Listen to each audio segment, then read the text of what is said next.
2017 оны 9-р сарын 19-ний өглөө Солонгосын Чонжу хотын нэгэн нам гүмхэн суурьнд гинэд хүний орилго дуу хаадсан. Тухайн үед Гааны навчид ургамал тариалсан талбай руу гарч явсан нэг оршин суугч аимшигтай дүр зургийг бол харсан. Тэр нь юу байсан бэ гэхээр талбай нэг захад залуухан эмэгтэй нүв нүцгэн байдалтай биеийн байдал нь доошоо харчихсан хэвтэж байсан. Анх харахад бол хүмүүс бараг л манекен юм шиг андуурах хэмжээнд байсан гэдэг. Цогцыг олсон даруйдаа мэдээж шууд цагдаа дуудсан. Цагдаа нар удалгүй хэргийн газар дээр ирээд тухайн газрыг хамгаалтанд авч нарийн шалгалтыг хийж эхэлсэн. Цогцын байдал төсөөс нөсч дор байсан. Толгой нь хид хідэн удаа мохоо зүйлээр зохигдож бүрэн няцарчихсан байсан нь тогтоогдсон. Шүдэн хүртэл бүгд хугарчихсан, бүх бие нь хөхөрч зүсэгцэн, нэлэн хүүдэл бие нь шарахаар дүүрэн байсан. Гэхдээ хамгийн хачирхалтай нь түүний ам болон бэлэг эргэтэн дотор нь нөгөө ургамлын талбай навчснаас чигсэн байсан байгаа. Энэ нь нэг тийм садист шинжтэй бэлгийн хүчирхийлэл байсан болов уу гэсэн сэжгийг төрүүлсэн ч тэр онолд нэг зүйл нийцээгүй. Ихэнх бэлгийн хүчирхийллийн хэрэгт болохоор бэлэг эргэтэн дотор нь уул мөр гэмтэл илэрдэг. Гэхдээ энэ цогцост болохоор тийм шинж огт байгаагүй. Зөвхөн бэлэг эргэтний гадна хэсэг орчимд хөхрөл илэрсэн байсан. Үүнийг шинжлээд үзэхээр тэр хэсгийн хөхрөлт нь хүчирхийллийн уул мөр ердөөсөөч биш харин цохилтын уул мөр байх боломжтой гэж дүгнэгдсэн. Тэгвэл яагаад заавал ам болон бэлэг эргэтэнд нь навч чигсэн байсан бол энэ нь үнэхээр ойлгомжгүй байсан ч туршлагатай мөрдөгчдийн хувьд нэг удалгүй нэг зүйлийг ойлгож эхэлсэн. Цагдаа нараа гэмт хэрэгтэн энэ хэргийг бэлгийн хүчирхийлэл юм шиг харагдуулах гэж оролцсон байна гэсэн совинд татаад нүдээр харсан зүйлдээ автаж дүгнээгүй. Хэргийн газрыг илүү ойлгомжтойгоор дүрсэлбэл цогцос уулын жалав маягийн замаас доошогоо өнгөрөөд ургамлын талбай руу унсан байх магадлалтай байсан. Үнэхээр ч тэр зам дагуу нь цусны толб хаасайгүй тарчихсан байсан. Зөвхөн тэнд ч биш ойролцоох бут сөөгнөөс хүртэл цустай төмөр иш, төмөр сава мөн алх хүртэл олцсон байгаа. Эдгээр нь бүгд аллагад ашигласан байж болзошгүй зэвсгүүд байсан ч харамсалтай нь хурууныхээ огт олдоогүй. Мөн хохирогчийн даашинз дотор хувцас шаахан хүртэл хэргийн газарт үлдсэн байсан нь тухайн газар дээр хувцсыг нь тайлсан нь тодорхой байсан. Мөрдөгчид хэргийн газар дээр ажиллаад хохирогчийн гар утас болон иргэний үнэмлэх байхгүй байгаа дээр анхаарлаа төвлөрүүлсэн. Эдгээрийг авч явсан нь гэмт итгээд хохирогчийг хэн болохыг нуухыг оролцсныг илтгэж байна. Энэ байдал нь гэмт хэрэг үйлдэгч хохирогчийн ойрын танил хүн байх магадлалыг улам хүчтэй болгосон. Хэргийн газрын байдлыг харахад бол бүх уул мөрийг нямбай арилгасан юм шиг боловч алуурчин хамгийн чухал нэг зүйлийг үлдээсэн байсан. Тэр нь юу вэ гэхээр хохирогчийн хурууны хээг устгаагүй. Тийм учраас 2017 онд бол хурууны хээгээс нь хэн болохыг нь өлхөн мэдээд олчихно. Нас барсан эмэгтэй 22 настай түүнийг олон нийтэд Соён Ли гэх нууц нэрээр зарласан. Улмаар цагдаа нар мөрдөр шалгах ажиллагааг эхлүүлээд хохирогч бүсгүйн сүүлийн хөдөлгөөн буюу амиа алдахаас өмнө хаагур явж байсныг нь тогтоох хэрэгтэй болсон. Аз болоход эмэгтэй гэрээс энэ ургамлын талбай хүртэлх гол цэгүүдэд хяналтын камер хэдийнэ ажиллаж байсан. Камерын бичлэгийг шалгахад 9-р сарын 19-ний шөнийн тэг 20 минутын орчимд Соён нэг машинд сууж байгаа нь тодорхой харагддаг. Үүнээс хагас цаг орчмын хугацааны дотор тэр машин тосгонд орж ирээд тусгаарлагдсан нөгөө ургамлын тариасан талбайн ойролцоо зогсчихсон. Тэгээд нэлээд хугацаа өнгөрөөд шөнө дундын 2 цаг 30 минутанд л тэр машин тосгоноос гарч явсан байдаг. Энэ нь маш тодорхой нэг зүйлийг харуулж байгаа. Соён машинд сууснаас хойш дараагийн ойролцоогоор 2 цагийн дотор аллах болсон гэсэн үг. Аз болоход машины улсын дугаар нь CCTV камер дээр тод харагдаж үлдсэн байсан. Тийм учраас цагдаа нар эзэмшигчийг нь шууд шалгаж эхэлсэн. Ингээд 32 настай Квон гэх хэрэгтэй сэжигтнэр ил гарч ирсэн. Тэр болохоор хохирогчтой хамгийн сүүлд уцаар ярьсан хүн нь болж таарсан. Хачирхалтай нь энэ хэрэг гарсан өдрөөс хойш тэр ор сургаггүй алга болчихсон. Уцаа огт авахгүй хаана байгаа нь тодорхойгүй болсон. Цагдаа нараа түүний гол сэжигтнэр тодорхойлоод эрен сурвалжилж эхэлсэн байгаа. Квон талбайгаас гармагцаа машин орхиод шууд таксигаар Тэжон хот руу явсан. Тэндээсээ өөр нэг машин түрээсэлж аваад Ганво мужийн Сокчо руу хөдөлсөн байгаа. Тэр бараг Солонгос улсыг бүхэлдэн сүлжиж байгаа юм шиг ийш тийшээ явж байсан нь тогтоогцсон. Цагдааг төрөгдүүлэхийн тулд зориуд замаа төвхтэй болгож байгаа нь илт байсан. Гэхдээ улс даяар суурилсан хяналтын камеруудын өмнө бол тэр мэдээж нуугдаж чадахгүй. Одоо ер нь орчин үед хөдөө хотгүй CCTV байрлсан байхад гарах гарц тун баг болсон цаг. Эцэст нь хэрэг гарснаас хойш ердөө 19 цагийн дараа гихтэл цагдаа нар Сокчо дахь амралтын байшинд нуугдаж байсан Куаныг баривчилж чадсан. Гэхдээ тэр тэндээ ганцаараа байгаагүй. Түүний найз охин болох 22 настай Хана Куак хэмээх эмэгтэй мөн хамт тэр газарт нуугдж ийсэн. Цагдаа нар байшин руу дайран орж ирээд Куаныг баривчилж эхлэхэд түүний найз охин нь юу болж байгааг огт ойлгохгүй байгаа юм шиг зогсож байсан. Гэхдээ мөрдөгчдийн харц болохоор тэм хүйтэн хатуу байсан. Учир нь тэд Хана Куак гэдэг энэ найз охин гээжийг нь хэн болохыг аль хэдийнэ мэдчихсэн. Хэрэг болсон өдрийн өглөөрөө буцвал Соёныг тээж явсан машин нөгөө ургамлын талбай руу явахын өмнө нэг зогсолт хийсэн байдаг. Тэр нь ойролцоох дэлгүүр дээр Хана Куакийг замаас аваад суулгасан түр зогсолт байсан. Өөрөөр хэлбэл ингэж тэд гуруула болоод нэг машинд хамтдаа явж байсан гэсэн үг. Тэгээд тэдэнтэй явж байсан Соён удалгүй аалуулсан. Тэгэхээр энэ гурвын хооронд яг ямар харилцаа байсан нь сонирхолтой. Эхлээд Соёны тухай мэдэж авцгаая. Тэр өмнөх нөхрөөсөө салжчихсан байсан 3 настай охиноо ганцаараа өсгдөг ганц бие ээж ээж. Ер нь бол энэ баривчлагдаад байгаа Куан гэдэг эрэгтэй нь Соёны хуучин нөхрийнх нь хамгийн сайн найз байсан юм байна. Мөн Соёныг 4 жилийн турш энэ эрэгтэй мэддэг байсан. Тэдний харилцаа хүмүүсийн бодсноос ч илүү ойр байсан ч ямар нэгэн хайр дурлалын харилцаа бол байгаагүй. Салсныхаа дараа Соён ганцаараа хүүхдээ харах хөнгүү болох үе олон гардаг байсан болохоор Куанаас хаяа хүүхдээ түр хараад өгөөч гэж гуйдаг аж. Үүнээс гадна Куаны найз охин Хана Куак болон Соён хоёрч бас маш дотн байсан. Тэд бүр бага сургуулиас хойш таньдаг 15 жилийн турш найзалсан хүмүүс аж. Ингээд дүгнэхээр энэ гурвын харилцаа найз, танил, хайр дурлал гэд хоорондоо нэгт холбоотой орооцолдчихсон маш ээдрэтэж гэмээр сүлжээтэй болж таарсан. Одоо харин хэргийн гол хэсэг рүүгээ буцацгаая. Куаны хувьд баривчлагдсныхаа дараа шууд алалгаа хүлээн зөвшөөрсөн. Гэхдээ тэр эхнээсээ дуустлаа энэ алалгыг ганцаараа үйлцэн гэж мэдүүлсэн байгаа. Тэр найз охиноо үүнд огт хамаагүй гэж зүтгэсээр байсан. Судлаад үзэхээр энэ бүх хэрэг үнэндээ нэгэн цуу ярианаас эхэлсэн юм байна лээ.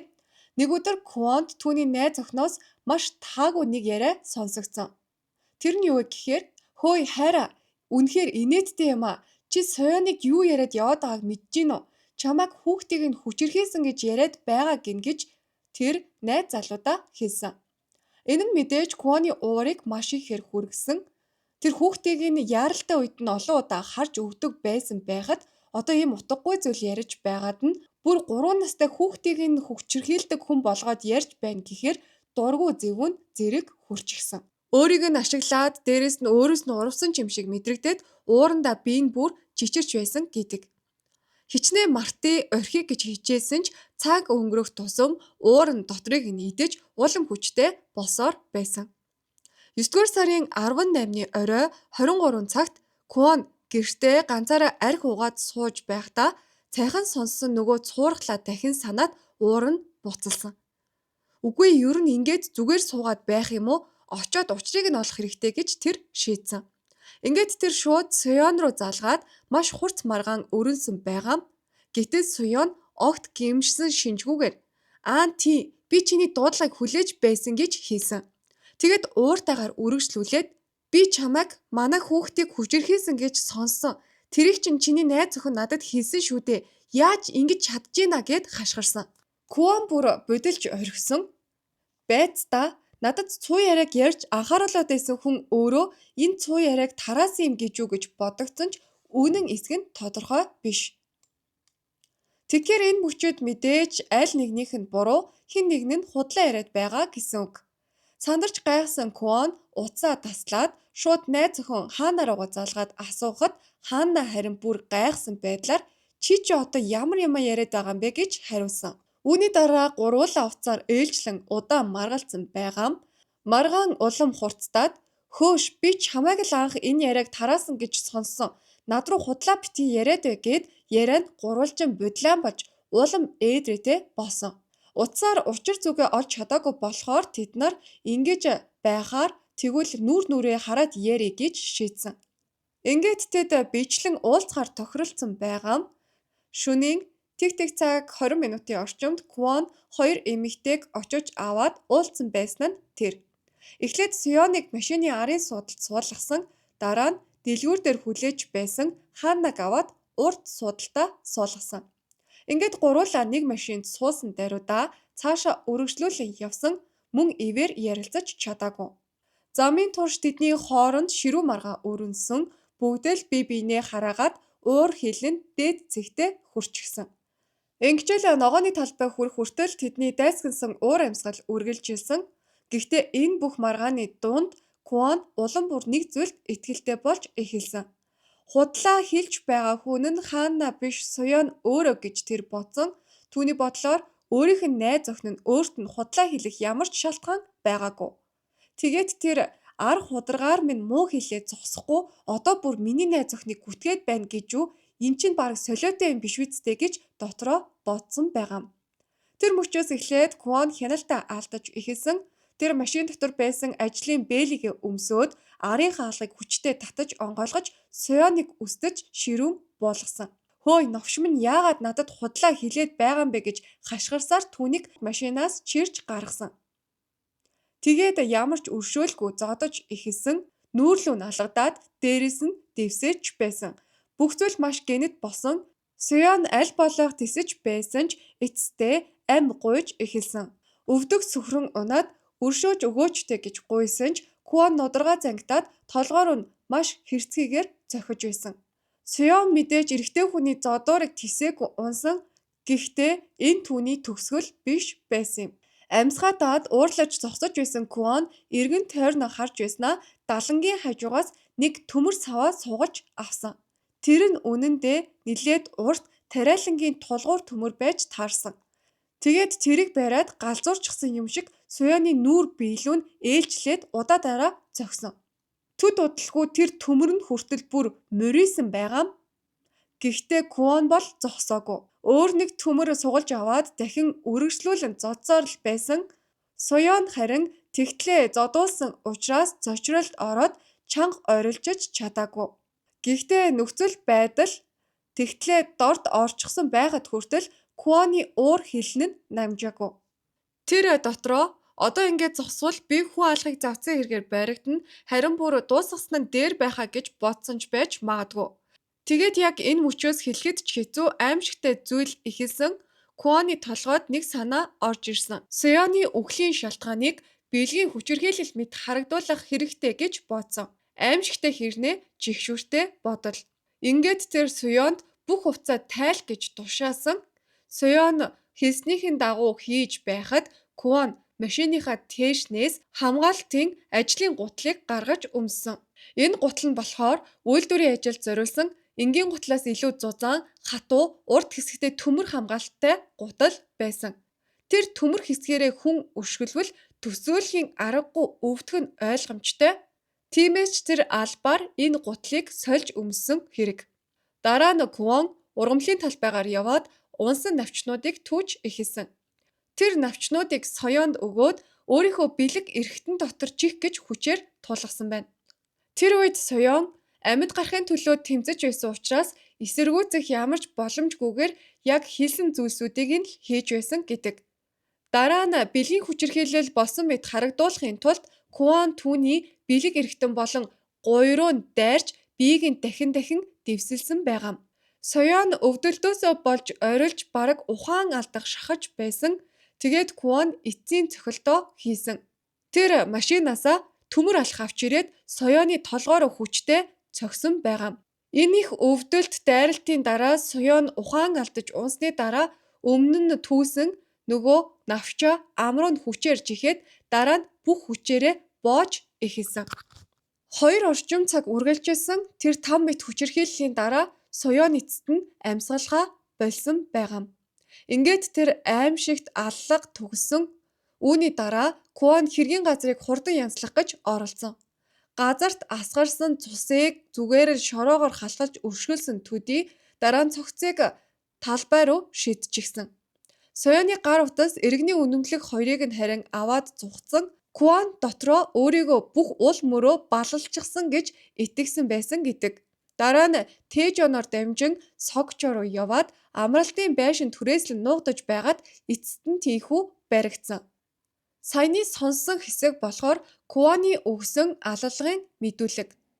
Гэхдээ энэ түүхийг сонсоход логик зөрчилтэй зүйлс их байгаа. Зүгээр нэг 100 иранаас болоод найзынхаа хуучин эхнэрийг ингэтлээ харгасаар ална гэдэг нь толгоонд буухааргүй. Гэхдээ үүний цаана нэг шалтгаан байсан. Куанд сэтгцийн үнэлгээ хийхэд түүнд хил хязгаарын зан төлөвийн эмгэг онцлогдсон байгаа. Ийм эмгэгтэй хүн өчүүхэн жижиг өдөөлтөнд сэтгэл хөдлөлөө туйлын савлгаанд оруулчихдаг. Хайртай байсан зүйлдээ 1 секундын дотор л үзэн ядалт болж хуургаж чаддгаа гэсэн үг. Жаахан үл тоомсорлогдсон мэт мэдрэмжч хүчтэй уур хилэн өдөөж болдог. Импульс нь оргилдоо хүрэхэд маш туйширсан зан авир гаргадаг байна. Ийм эмгэг нийт хүн амын ойролцоогоор 2% л тохиолддог. Хэрэг гарах үед Куан урвалд уур хилэнд автсан байсан. Тэр бүхнээ хүчирхийллээр гаргасан гэж үзсэн. Хүн хит их уурлах үедээ харах үнцгэнд бүр нарийсчихдаг. Өөрөөр хэлбэл хүмүүс тэр нөхцөл байдалтай хит төвлөрөөд хохирогчийн хурууныхээ үлдсэн зэрэг маш ил зүйлсэгч анзаарах сөхөөгүй болдог. Тэр үед Куан яг тийм байдалд байсан. Ингээд Куан хэрэгэ хүлээснээр бүх зүйл ил болсон юм шиг санагдсан ч нэг зүйл ерөөсөө эвлэж өгөөгүй. Алалгын газар Хана байсан. Куаны мэдүүлэгт Хана тэр 2 цагийн турш яг юу хийж байсан талаар нэг ч үг гараагүй. Бүр өмнө нь Куан түүнийг огт хамаагүй гэж мэдүүлсэн. Гэхдээ Куан 2 цагийн турш хүн зэрлэгээр зодож алж байх үед найз охин нь зүгээр машиндаа суугаад хүлээж байсан гэж үү. Энэ үнэхээр с ิจ гтэй санагдаж байгаа. Ханагийн өнцгөөс харвал өөрийнх нь найз залуу нь 15 жилийн турш найзалсан найзыг нүдэн дээр нь зэрлэгээр алж явахад тэр зүгээр машиндаа юу ч болоогүй юм шиг суугаад хүлээж байсан гэсэн үг болж таарна. Энэ үнэхээр логикгүй байгаа. Тэгээд үнэн айжмаар ил гарч эхэлсэн. Хэрэг болсон өглөөнөөс маргааш үүр цадил нь Хана уцаараа байнга нэг зүйлийг хайж байсан. Хэрэг илэрсэн болов мэдэн дээр юм гарсан уу гэж дахин шалгаж байсан. Үүнээс ч ноцтой нэг баримт түүний утаснаас олдсон. Куан машинаа хаяад таксинд суусны дараа хоёулаа мессенжерээр харилцаж байсан чадна. Таксины жолооч дэрэгдэн байсан болохоор хоорондоо бичиж ярьсан хэрэг. Тэгээд тэр мессеж дунд нь цагдаа нарын анхаарлыг татсан нэг өгүүлбэр байсан. Алхахыг одоохондоо олоогүй байгаа биздээ гэсэн мессеж байсан. Хэрвээ Хана машинд л сууж байсан бол алах ашигласныг тэр яаж мэдэж байгаа? Цагдаа нар шууд Хана баригдах үед өмсөж байсан хар даашинзыг шалгасан. Тэр нь бичлэг дээр харагдсан яг тэр хувцас нь мөн байсан. Хэрвээ тэр хэргийн газар байсан бол цус үсэрсэн байх ёстой. Ингээд шүүх шинжилгээ явуулахад яг хүлээж байсанчлан ханзуун дээр нь цус ээлэрсэн. Тэр нь соёны цус болж таарсан. Энэ шинжилгээний дүн гармагц Хана өөрийнхөө тайлбарыг хийж эхэлсэн. Тэр хэлэхдээ би зүгээр л машинаас хэсэг буусан. Тэгээд санамсаргүй соёонтой мөргөлдчихсэн. Тэгээд цус нь хөрсөн байсан байж магадгүй гэж хэлсэн. Хэрвээ мөргөлдсөн бол бүр том толб байх ёстой. Гэхдээ үнэн дээр түүний хувцсан дээр цөөн хідэн туслал үсэрсэн байсан. Энэ нь цагдаа нарт нэг зүйлийг баттай ойлгуулсан. Хана Куаг зүгээр машин суугаад хэрэг хараад суусан юм биш. Тэр өөрөө алалгад оролцоод алхаар соёон руу цогсон байх өндөр магадлалтай болсон. Эцэст нь Хана алалгад тусааснаа хүлээн зөвшөөрсөн ч би өөрөө асан бишээ гэж зүтгэсээр л байсан. Гэсэн ч түүнийг Куантай хамт хүн амны хэрэгээр буруутган баривчилсан. Энэ үеэс эхлээд бүр сонин зүйл эхэлсэн. Хана Куаг өөрийнхөө бушиг өөрөө ухчихсан гэхээр хэрэг болсон. Хорих төвд хоригдож байхдаа тэр айдаст автаж эхэлсэн. Куан бүх үннийг дэлгээд хэлчихвэ гэж тэр өгтлээ айж байсан. Тэгээд тэр хорих төвийн нэг харгалзагчид хандаад найз залуудаа авч өгсөн 100 шиг нь дамжуулж өгч болох уу гэж хүссэн. Харин тэр зуушныхын дотор нууц зурвас нуусан байсан. Хэрвээ чи надаас урвал би өгчихөн шүү. Миний үзэсгэлэнтэй 20 гаруй нас минь өнгөрчихлөө. Би чамдаа хайртай. Эндээс гармагцаа чиний нэрийг өөр дээрээ шивүүлнэ гэж бичсэн байсан. Үүнийг анх уншихад бол хайрын захиашгил байсан.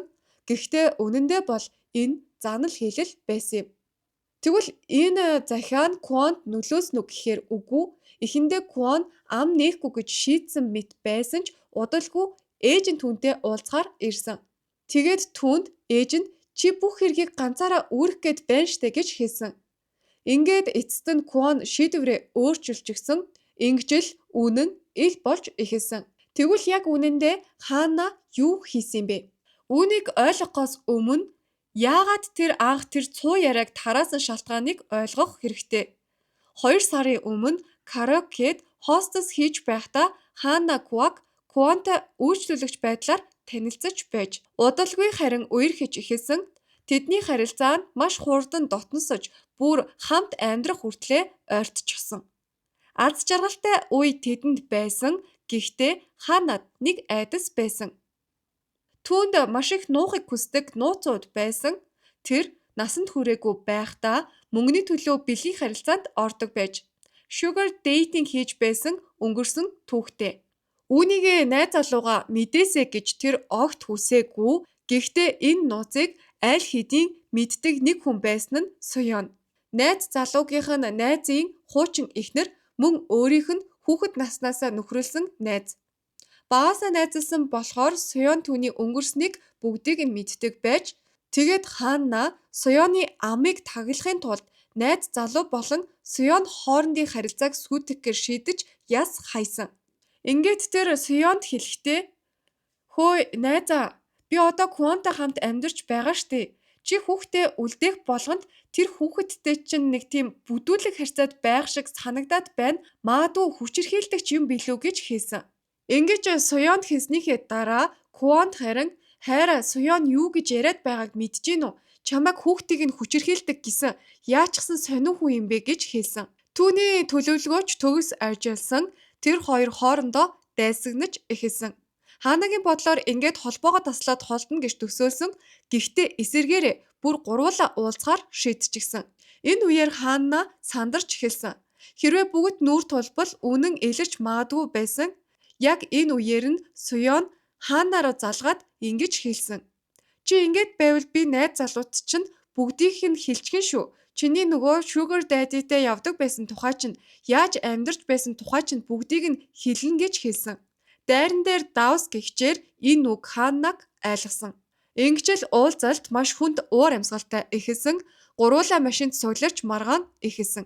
Аз болж Куан Ханнагийн үгэнд бүрэн итгэсэн байсан. Тэгээд уурлаад тесрээд "Миний найз охин надад худлаа хэлнэ гэж байхгүй" гэж орилоод Суёныг чирч гаргаад зодож эхэлсэн нь тэр. Гадаа хүчирхийлэл өрнөж байгаад Ханна машиндаа суугаад кофе уугаад тайван хүлээж байсан гэдэг. Гэхдээ гэнэт түүний толгойд нэг бодол орж ирсэн. "Байцаарай, тэр зодуулж байхдаа миний өнгөрсний тухай хэлчихвэл яах юм бэ? Тийм зүйл болох ёсгүй" гэж бодоод Ханна сандран гараад жолоожийн хаалганы хажууны халааснаас төмөр алхах шүүрч аваад машинаас буусан байгаа.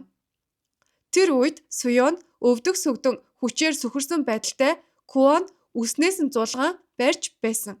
Яг тэр мөчөөд Ханна Куак төмөр алхаа барин дайрч орж ирээд Суёны толгой руу хүчтэй зогчихсон. Нэг удаа биш 3 удаа. Толгой руу дараалуулан зогсон. Найз охин нь гинэд нүдэн дээр нь хяналтаа алдаж байгааг хараад Куан хүртэл зочирсон. Анхандаа тэр зүгээр Суёныг жоохон айлгаад зодё гэж бодож байсан байж боловч найз охин нь толгой руу алхтаж эхэлснээр бүх зүйл хормын дотор хяналтаас гарсан. Хэрвээ Суёныг амьд үлдээвэл миний найз охин энэ хэрэгээс болж шоронд орно гэж тэр айсан. Тэгэд найз охиноо хамгаалах гэсэн сохор хүсэлтэд хөтлөгдөөд хамгийн амжигтай шийдвэрийг гаргачихсан. "Алив алхаа надад өгөөдөх" гэж хэлээд алхахыг нь аваад өөрийн гараараа Суёны толгой руу дахин зогсон. Дараа нь төмөр саваа, төмөр иш аваад товтолгоогоо өргөжлүүлсэн. Ингээд бэлгийн хүчирхийлэл босон мэт жүжиглэж гуй руу дайрч зохиж хэргийн газрыг зориуд найруулсан байгаа. Гэхдээ Ханна зүгээр хараад зогсоогүй газар унсан алхыг аваад өөрөө дахин Сионы толгой руу зохиж эхэлсэн. Тэр үед Куон сандарсан өөрөө Бэли өмссөн ч найз охин нь Бэлигүй байгааг анзаарсан. Тэгээд алхыг нь булааж авч бариулыг нь арчиж эхэлсэн байна. Өөрөөр хэлбэл эцсийн мөч хүртлээр тэр Ханнаг хамгаалах гэж оролдож байсан. Тиймээс Ханна дотроо тэр миний талж юм байна штэ. Цагдаад тэр юу ч хэлж чадахгүй гэж тайвширсан ч байж магадгүй. Гэхдээ тэр итгэлтэй байдал удаан үргэлжлээгүй. Куан эцэст нь цагдаад бүх үннийг хэлчихсэн. Тэгээд удалгүй Ханна үүнийгч мэдсэн даруйда өнгөө хувиргасан. Тэр цагдаа нарт би зүгээр л машинд сууж байсан. Би маш их айсан. Найзыг минь алчхвал дараагийнх нь би ч байж мэднэ гэж бодсон гэж ярьсан. Тэр Куаныг галзуу, хит хартай, хүчирхийлэгч хүн юм шиг дүрсэлж эхэлсэн. Хамт амьдрах хугацаанд намайг байнга зоддог байсан гэж өөрийгөө хохирогч болгож жүжиглсэн байдаг. Гэхдээ азар түүний худалд итгэсэн хүн бол байгаагүй. 2018 оны 1-р сард агаш хотны шүүхийн шийдвэр гарсан. Хохирогчийн амийг эцэслэн хөнөөсөн Куон бүх насаараа хорих ялыг бол авсан. Харин өдөөн турхирч хамтран оролцсон Ханна Куаг 10 жилийн хорих ялыг авсан. Тэд давж заалдсан ч хүчингүй болж ял эцэслэн хിവэр үлдсэн. 15 жилийн нөхөрлөлийг өөрийн ичгүүртээ өнгөрснөө нуухын тулд цусаар буцсан нэг эмэгтэй түүний худалд давтаж мангас болсон хувирсан нэг эрийн хэрэг юм байна. Ганцаараа хүүхдээ өсгөж байсан үнэнч найз Сионы амьдрал нуух гэж өхөн хатан зүтгэсэн тэр нууцаас нь хавьгүй үнэтэй байгаагүй тодорхой. Найз залууга бяцхан хуураад өнгөрчихье гэсэн тэр худал хуурамгаас нь болоод эцэстээ нэг залуухан ээжийн амьдралыг ингэж сүрүүлж орхисон. Ингэжэл 2018 онд Куана бүх насаараа Ханна 10 жилийн хорих ялыг авсан. Тэгэхээр Ханнагийн суллагдах хугацаа бол дөхөж байгаа.